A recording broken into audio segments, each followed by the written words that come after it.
Hello friends, and welcome back to the Global Alliance for the Rights of Nature's podcast, Conversations with Mother Nature, a space in which we discuss the growing global movement that is the rights of nature.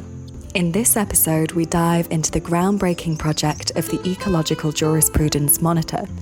During the GARN Global Gathering of October 2022, we had the privilege of speaking with Alessandro Pelizzon and Craig Kauffman, who spearheaded this initiative alongside GARN's academic hub. Alessandro is a GARN Executive Committee member and an Associate Professor in Law at the University of the Sunshine Coast in Australia. Craig is a professor at the University of Oregon, and they joined forces to create this innovative online tool aimed at converting data into action for ecological jurisprudence and rights of nature law globally. Alessandro Pelizzon is an esteemed scholar, professor, and co-founder of the Global Alliance for the Rights of Nature. With expertise spanning legal anthropology, comparative law, and ecological jurisprudence, Alessandro's pioneering work explores the intersection of legal ontologies and the rights of nature. As the former director of GARN's academic hub and an expert member of UN Harmony with Nature programme, Alessandro is at the forefront of advancing environmental justice and Indigenous rights globally. Craig Kauffman is an associate professor at the University of Oregon and an academic expert in environmental politics and sustainable development. With a focus on earth law and rights of nature, Craig's research examines global governance regimes and policy responses to environmental challenges. Welcome to Alessandro and Craig, and thank you to all of our listeners for joining us once again in an episode of this podcast.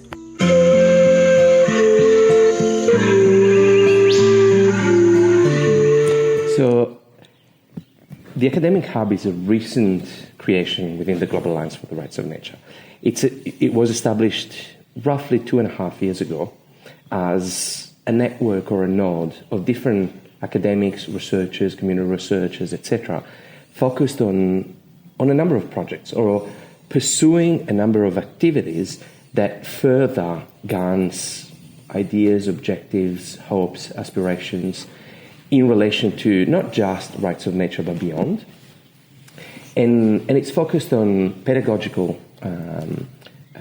activities, so the dissemination of information to people, on data collection, the collection of data that exists at present in the world in relation to rights of nature and beyond initiatives, and discussion. It's a place for researchers to research together. And when I say beyond, I refer to the fact that rights of nature is just one component of a broader trend.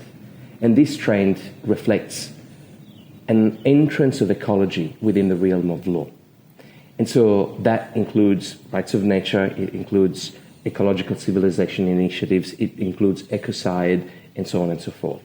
And we decided to call this ecological jurisprudence. Ecological, obviously, it's self-evident, and jurisprudence is intended as the theory and practice of law. It's another synonym for the philosophy of law or legal theory. Yeah, perhaps, Craig, you could explain to us what the Ecological Jurisprudence Monitor is. Yeah, so it's an open access online platform that provides information on different ecological law initiatives around the world, as well as then related resources that we hope will be useful for policymakers, lawyers, researchers, activists, and other people. The way we envisioned it is that it would have at least 5 different programs. So the monitor is the overall structure online to contain various kinds of resources. We, of course, had to start somewhere. So we started with sort of 2 programs that are interconnected, which we call the Eco-Jurisprudence Tracker and then the Legal Toolkit. And so the Eco-Jurisprudence Tracker is a data set, it's a dashboard of ecological jurisprudence initiatives around the world that's driven by a data set, but people can interact with it through a mapping interface or interactive charts and so forth. Those are tied then to the Legal Toolkit, where right now we have the various legal provisions archived there in a way that people can search, filter by different categories and search.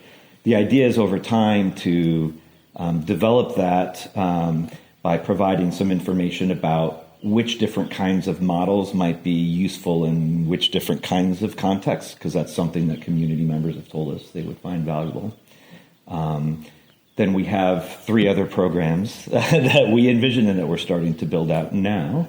Would you like me to describe those? That would be delightful. Okay. If you could give us a taste of what each one is. Yeah. And so then the other one that is important is we call sort of on-the-ground stories and strategies, because as we were designing the monitor, we did a survey of people that we thought would hopefully use the monitor and asked them what kind of information would be useful to them. And from that information, it came clear that there were really 2 overarching goals.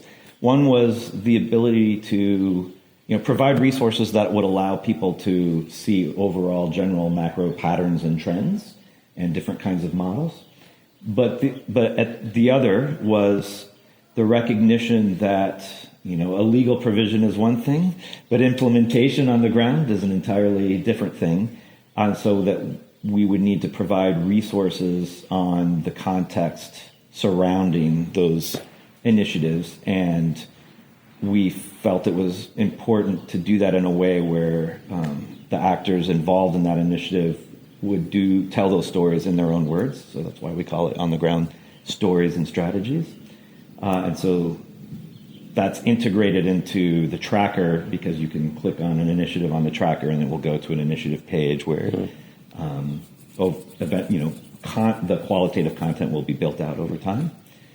And then another program is the Eco-Jurisprudence Library, which Alessandro will lead. So this will be a collection of all the secondary sources.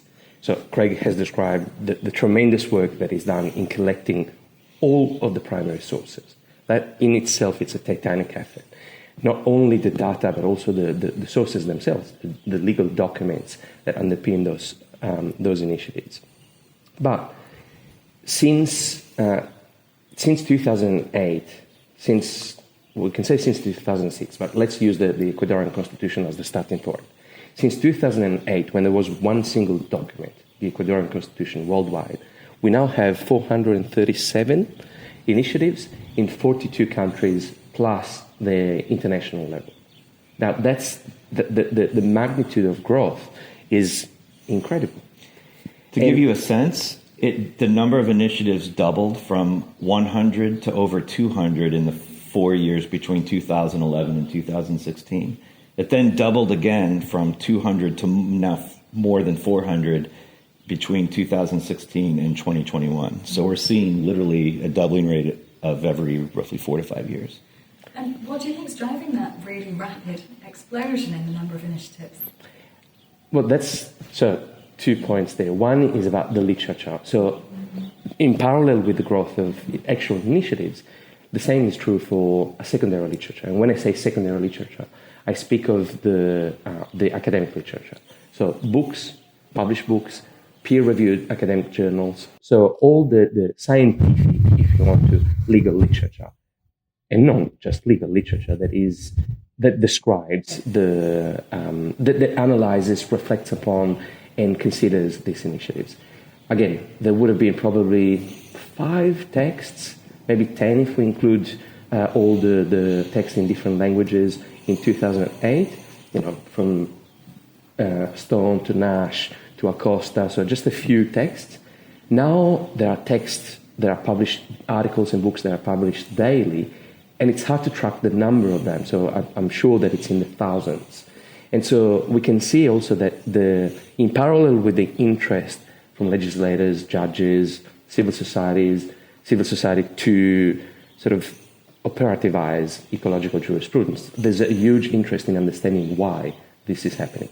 So the Eco-Jurisprudence Library will be a collection of all these secondary sources, a categorization and collection of all these secondary sources that then everybody can use. Some are open access, so people will be able to access them immediately. Others will take more time will redirect the link to the original source, and if they are beyond the paywall, we can't really do anything about that. But at least people will know what the original source will be.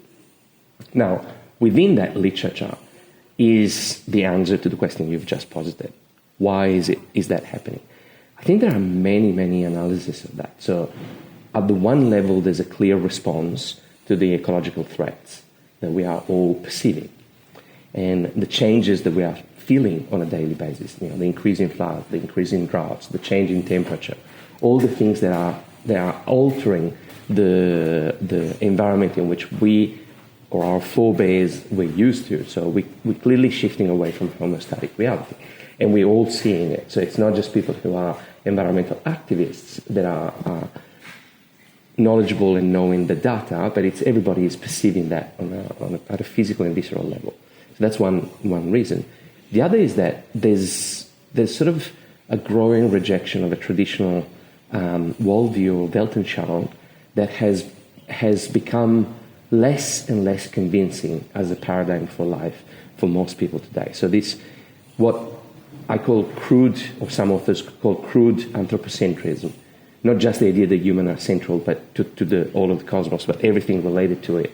The idea of economic growth, endless economic growth, the monetization of everything, the public-private divide, the gendered hierarchical relationship that we inhabit, and so on and so forth. All of that, I think, contributes to, or the literature seems to suggest that contributes to this rapid emergence or multiplication of rights of nature, eco-jurisprudential initiatives. Yes. So the way I would think of it is, as Alessandro said, people all around the world are responding to the environmental pressures that are becoming more and more intense, and that's been documented, and coming to the conclusion that the existing laws are not helping them, and so they start looking for this. Some become, turn to despair, but some get angry and say, well, if the current laws are not working, we need new laws, right? And then there are these ideas circulating around, in the ether internationally about various kinds of new models. And so in some cases they're bubbling up, but they get structured. In many ways they have a common purpose, but they get structured and framed in different ways because they're emerging in their own legal and cultural context. And that's why the Eco-Jurisprudence Monitor doesn't only include rights-based approaches. It also includes approaches that take a responsibilities approach and other models that are rooted in traditional ecological knowledge and customary law and so forth. But as these have bubbled up over time, as they sort of scale up to a higher level, organizations and movements become aware of each other, and they have started in the early 2010s to start forming associations and networks. And so at the same time, there's a growing disenchantment with the formal international treaty system as a governance model for being able to actually solve environmental problems, which, while sort of spurred and felt at the local level, are global problems because of what environmental studies folks call local cumulative problems. They're global because they happen everywhere, and the cumulative effect creates a global phenomenon. International treaties are very difficult and ineffective. I think it's fair to say now that it has been ineffective at addressing those kinds of problems. It's better at dealing with sort of transboundary environmental problems.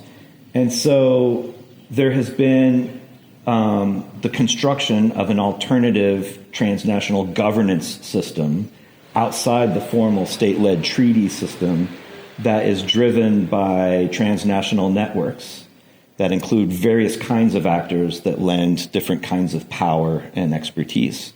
So scientists, NGO activists, some government representatives, researchers, indigenous peoples, and others, right? And initially they started to create their own networks separately. And so, for example, GARN is one example of one of these networks that I think is primarily sort of like an activist network. And so then you have another network like the Ecological Law and Governance Association that is largely a network of lawyers.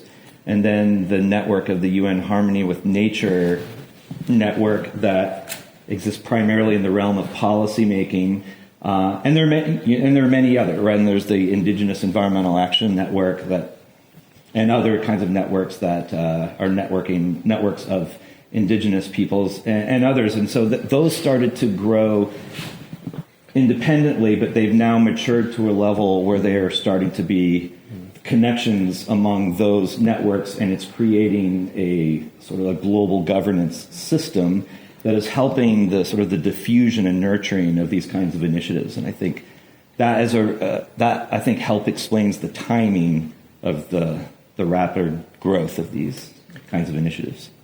And I think it's a good question because so in addition to leading the project and on Craig's part, or facilitating the cooperation and the organization of different projects on my part for the Academic Hub, Craig's research expertise is network analysis. Yeah. So it really, Craig and his colleague Pamela Martin have written extensively, but have written particularly a book that just came out 2 years ago, three years ago now. A year ago, actually. Yeah, I'm trying to figure out a year ago. Yes, a year ago it has been published, and that literally charts all this. That presents the data that shows how this happened. It's called The Politics of Rights of Nature. It's a beautiful book.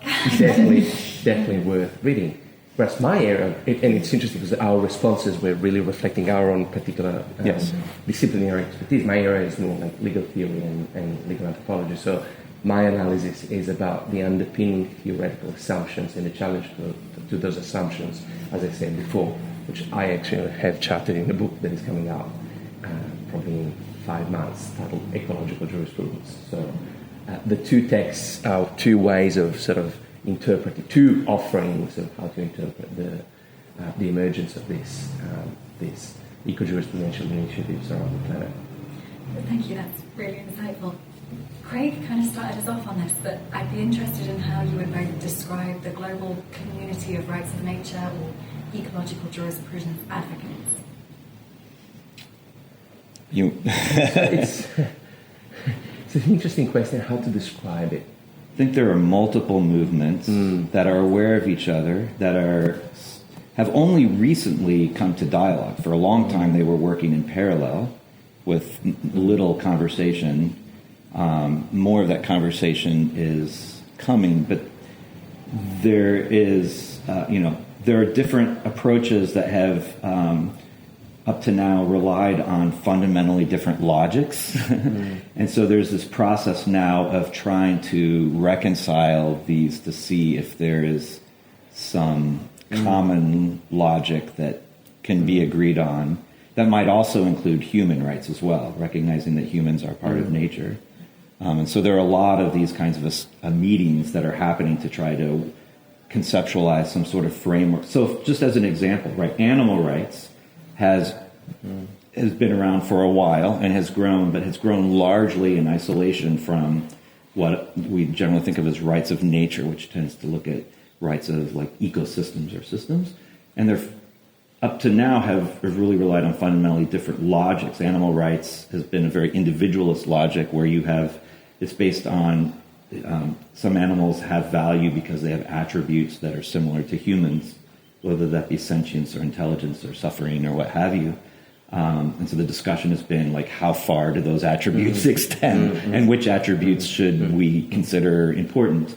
Whereas rights of nature has, multiple approaches, but one of them takes a relational approach and says things have value because of their relation in systems and the role that they play in maintaining the functioning of the overall system. And so those are not clearly necessarily compatible. Right, and so there is now discussion about, is it possible to sort of merge these? And I think that's a really good point in that there are very, very distinct axiological positions or ethical positions that people have taken, and now they're entering into a dialogue with each other. So maybe up to 5 years ago, rights of nature advocates would have seen they were to be radically distinct from deep growth or from voluntary simplicity, or from reproductive choices.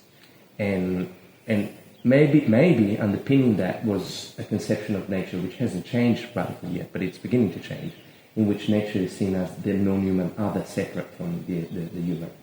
Whereas now that the realization is that there is no such thing as nature outside of the human relationship with the rest of the cosmos, then degrowth, or whether to choose whether to have kids or not, they're part of the rights of nature movement in as much as anything else. It's not about protecting nature, but it's about regulating the interrelatedness of everything within the cosmos that we inhabit. And so the choice of regulating abortion, for example, is directly connected to the rights of nature, because it's impossible to distinguish the two. So all these theoretical connections are now starting to emerge. Maybe I'm already projecting connections that are yet to emerge fully, but I can see the trajectory of these intersections. But the other thing that, to me, it was quite visible is that when you have a small group, at least for a while, things work very smoothly. Because there's a small group of people, everyone knows each other, and it's unlikely that individual tensions emerge. But then there's a second phase when any movement enlarges a little bit and the group becomes a little bit larger. And then individual tensions start to emerge and individual positions start to be entrenched. And so you have these little tensions that are more driven by individuals. And I'm not saying that this is the case, but it's true in all groups. Individual tensions that are driven by individual personalities rather than deep ideological positions. And then when there's a third phase, the movement enlarges itself even further, then they tend to dissipate. You might have schools of thoughts, of course, but there's a much more vibrant and established worldview that is somewhat shared among all the participants in the movement, in the theoretical discourse, etc. So there's a normalization of the discourse that has occurred already. After that, that's when the discourse becomes so far normalized. We're not there yet, of course, but so far normalized that everyone will accept that. It will enter the vernacular of the lexicon of everyone in the community. It's a global discourse. It's not even seen as a theoretical, disciplinary, academic, or activist discourse. I don't think we're at that fourth phase yet, but certainly I think actually over the last 15 years, and quite rapidly, we've moved from that very small group of people working in isolations but working closely with each other to this far larger network that kind of shares a series of theoretical, not necessarily assumptions, but certainly of theoretical reference points. Thank you. And it's interesting hearing about the great deal of intense work you do in the area.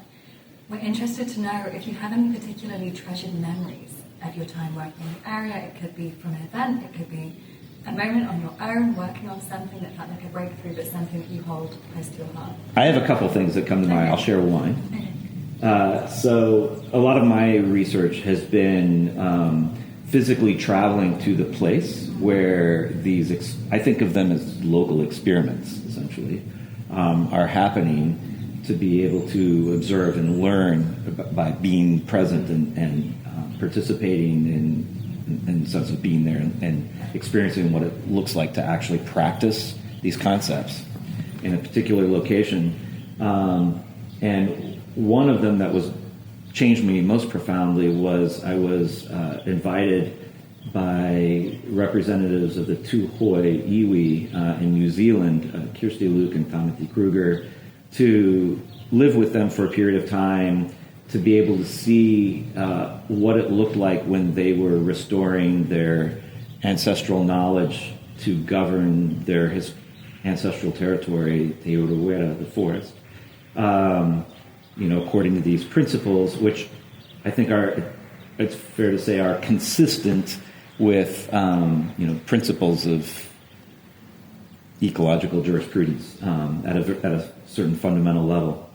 And so so that was just a very profound experience. I was put with the bush crews that were described to me as sort of like the true guardians, in the sense that they went into the forest and their job was to just live there, watch and listen, and try to listen to what the forest was telling them. And then they would report back. And the idea was there would be 4 teams in each of the 4 valleys that would each be sort of listening and watching to what the forest was communicating.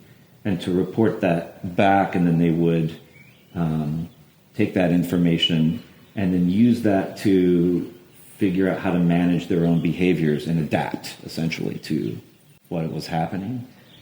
And one of the things that I internalized from that experience was this idea that nature is infinitely more complex than we could ever comprehend. And so it is not only arrogant, but extremely naive to think that we could actually control or manage nature in any effective way.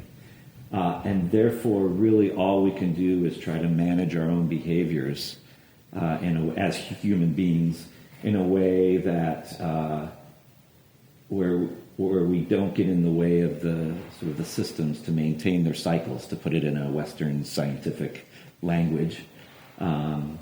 And that was, that sort of insider realization that they helped me achieve, that they taught me, was profound. It changed the way I think about it. Thank you. No, I think now that I have time to think about it, I think I've got three. The first memory is the first time I encountered what Kauffman, building upon Thomas Berry, called an earth jurisprudence. And to me, it was my eureka moment. It's when I thought, this is the disciplinary field that I want to be located in. It's what I have been searching for. I have been searching for decades. It was the sum of all the little pieces of work that I had done before, all brought together. And I said to Kauffman, actually, that to me, earth jurisprudence, ecological jurisprudence, is to law what theoretical physics is to physics. It's the boundary, it's the horizon of theoretical possibilities that you can explore by pushing those boundaries of what is. So that's the first memory that I have, and I discovered that in 2009 at the first Australian conference on white law and earth jurisprudence in the Adelaide Hills. And then the second one was meeting with not that many people. There would have been 30 people at the feet of the Tungurawa, where we actually established the Global Alliance for the Rights of Nature. It was quite mystical, and it was interesting. There was almost a participation of the volcano itself, or the Tungurawa itself, in the process of establishing the alliance. It's almost as if the Tungurawa wasn't just a symbolic guardian of the event, but an active participant in the event itself. And the third one was witnessing, after a few years that I had not been directly involved with the committee, the change that occurred from 2010 to 2018. So 2010 we established the alliance. There would have been 30 of us. In 2018, when Craig and I met at the 10th anniversary of the Ecuadorian Constitution, which was also the GARN gathering that year, it would have been, 2,000 people? It was massive. large. It was a very large gathering. And witnessing the change that had occurred from the aspiration of 30 people to the lived experience of 2,000 people from different parts of the world, with so many initiatives, it was absolutely groundbreaking. It was a confirmation of the fact that the path that I had perceived as a path that had value and was growing grew even faster than what I expected it to grow. So they were probably three publicly shareable moments that I had. Well, thank you for sharing them. Moving now from the past to the future, I'm interested to know, where do you hope that the Ecological Jurisprudence Monitor will be in 10 years' time? Yeah, so I would like to I guess there's two things that I hope we can build out towards. So one is to make the monitor more inclusive of initiatives that are reflected in sort of traditional ecological knowledge of various communities. Some of them are indigenous communities, and some of them don't self-identify as indigenous, but nonetheless are part of communities that draw on traditional ecological knowledge going back centuries, if not millennia. Those were hard to include in the first phase just because their information is likely not to be online. It often is not framed in terms of these concepts like rights of nature or ecocide that are easy to search for in a Google search. Right? They use their own terms rooted in their own language and customs, and so they have to be invited and included through a process of developing relationships with these communities one by one, which is very time intensive, but it's important to do so. That's something that I'll be focusing on in the next phase. So, I would hope that we would have been able to build a network of people who are all paying attention to various kinds of ecological approaches that are happening in their own area, but are willing to report that to the monitor so that those can be included. And that's just a process of network building. It takes time. And then related to that is if we can build that, then the hope is that those people will also share sort of their stories and strategies, and so that because I think it's powerful for people to share what kinds of obstacles that they faced and what kinds of strategies they chose to deal with those obstacles. Even if they're not successful, there's important learning from that. So that's like the other sort of program that we're hoping to build out. I agree entirely with Craig. I think this is definitely the aspiration to have. But if we can go a little bit further, even not just 10 years, but maybe 20 years, Please do. I hope actually that the monitor will become completely redundant, in that the initiatives will become so common that they will not only won't be possible, but it won't be necessary to track them. It's like human rights cases. We don't track human rights cases anymore because human rights legislation is so widespread and so widely accepted that it would be both impossible and unnecessary to track them. Of course, there will continue to be scholarship, reflection, and so on and so forth. But there's no need to categorize and collect that data because it's there already. So my hope is that maybe in 20 years, maybe in 30, maybe in 10, maybe in 5, who knows? But my hope is that the initiatives will become so widely accepted within the general discourse that it won't be necessary to track them anymore. That's fascinating, thank you. And as we're interviewing you together, I wanted to do something a bit different, and I wonder if you both have a question you might like to ask the other one related to your work and experience in the field. Wow. So I've already asked most of them. Like when we created the hub and the monitor together, we talked extensively for years now, right? And we asked all the questions. It's difficult because, exactly, we've been working together for a long time, and I've learned a lot from this exchange. I've learned a huge amount of data. And so, off the top of my head, there's nothing that I haven't asked you or haven't to clarify any further. So I'm sure that it will happen, and I'm sure that as we have worked together, it will come up. But right now, that was kind of a left field question. Well, I mean, no idea how to. But I mean, so the question that I always rely on Alessandro, and even though he answers it, I always keep asking it because I need deeper understanding, which is like, what really is ecological jurisprudence? As you could probably tell, he's the philosopher, theorist, and I'm the social scientist who is more interested in sort of the empirics, and it's a great collaboration for that reason.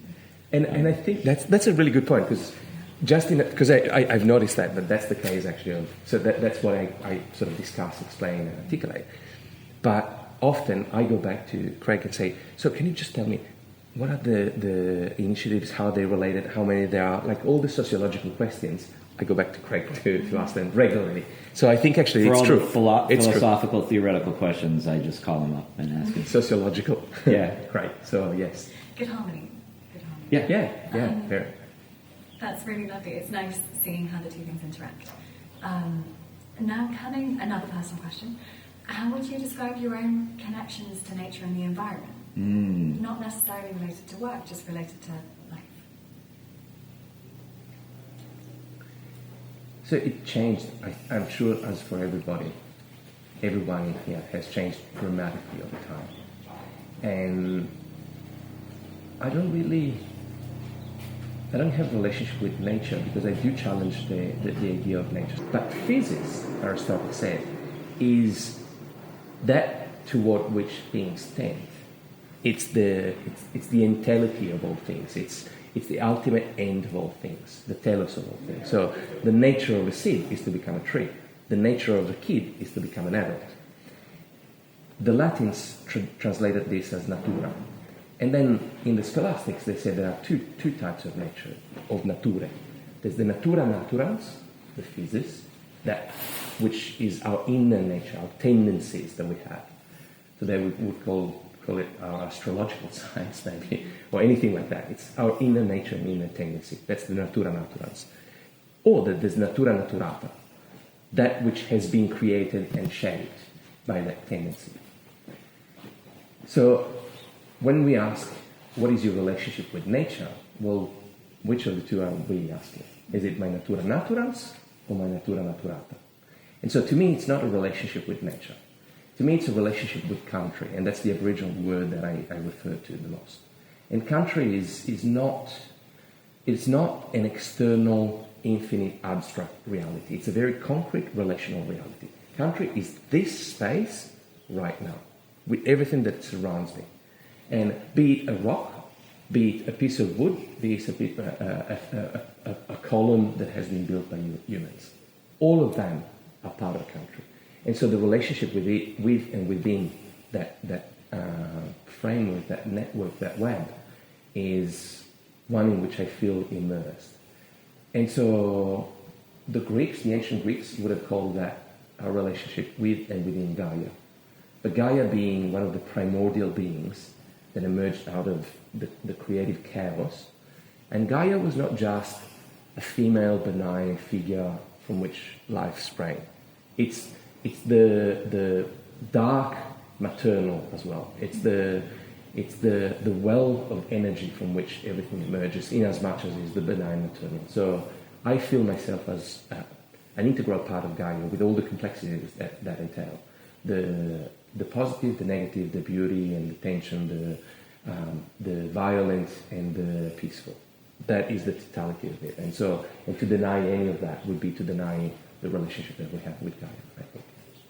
I think so. Like when you asked the question, the first thing that came to my mind is, I live in Oregon, in the traditional land of the Kalapuya people, and it is forest and mountains and rivers, essentially. And for me, I have to go into the forests and the mountains to heal. And that's, for me, that's what, that's when I think of, that's the way I think of my relationship. My wife always laughs at me because, so I'm very privileged to live in a place where when I cannot look at my computer screen any longer, I get up and I leave the house, and in 15 minutes I can be in the forest. And walking in a place where if you didn't know better, you would not know if there was a civilization like for dozens of miles or hundreds of miles. And so I always tell my wife, I'm leaving, I have a conference call with myself, is what I say. And I go into the forest and I just walk until I can think and I can feel, and I feel rejuvenated and I'm alive. And I go into the forest and I go on the river with my kayak, and that's what I do. It's interesting that you say river, because I remember talking to these two elders once, one from Banjalan country where I live, and one Elakota elder. And they were talking to each other, and they were saying, they were defining themselves as freshwater people. And that the way they described it was, whenever I'm near a river, I calm down.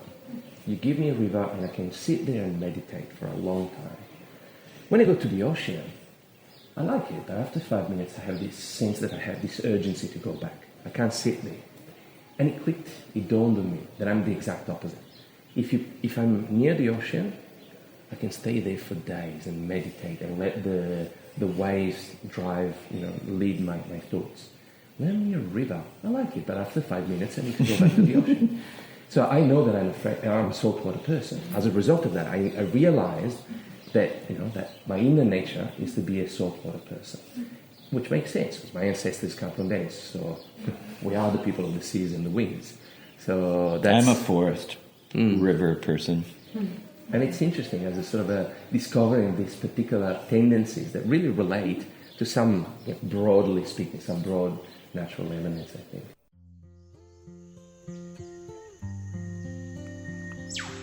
As we end this insightful episode, we extend once again our gratitude to Alessandro and Craig.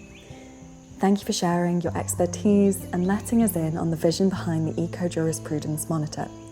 We encourage all of our listeners to explore this invaluable resource available online and join us in our collective efforts to protect and uphold the rights of nature for generations to come. Thank you all for tuning in to Conversations with Mother Nature.